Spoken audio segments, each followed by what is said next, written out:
grateful to the Board of Governors, Headmaster, staff, Planning Committee, and the 1994 year group for the invitation to share in your joy as you celebrate the 109th anniversary of Adisadel College, and also for the opportunity to deliver this brief address. Prominent alumni include two of the men who stood on the podium at the old polo ground in Accra with our first leader, Kwame Nkrumah, on the historic night he declared our country free from British colonialism. That is Komla Agbeligbedelma, who was to become Ghana's first Minister for Finance, and Kojo Botio, who was to become Ghana's first Minister for Education.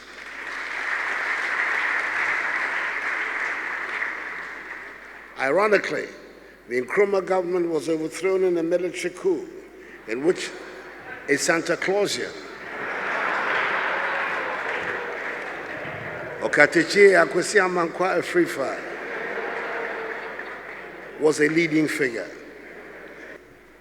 Important members of my own government, such as Alan Chematin, Minister for Trade and Industry, John Peter Amewu, Minister for Energy, the Honorable Samuel Atta-Achian, Minister for Works and Housing, and my successor as MP for Abuakwa South, and Godfrey Yeboah-Dame, Deputy Attorney General, all passed through these walls, as did some MPP members of Parliament like Honorable Kennedy Ajapong, the Honorable K.T. Hammond, the Honorable Andrew Mercer, and the Honorable George Mreku.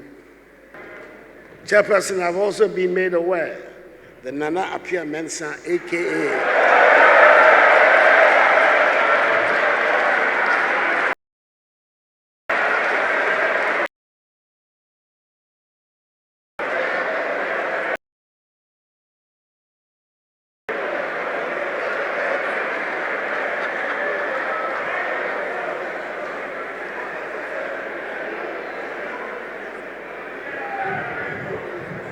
AKA Nam1,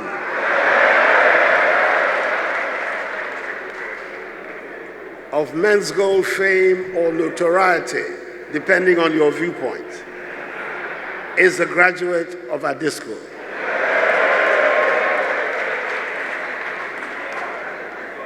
They say it takes all sorts. The Adisco list can go on and on and on.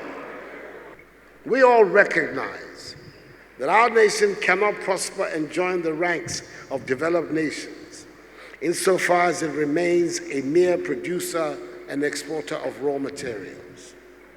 Like the examples of some countries of East Asia have shown, key to the creation of progress and prosperity is the process of industrialization and value addition activities.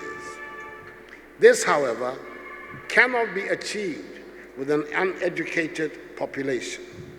And that is why government will spare no effort in ensuring that the free senior high school policy succeeds. All of us gathered here, and millions out there inside our borders and outside in the Ghanaian diaspora, share this love for the place where all of us feel completely at home.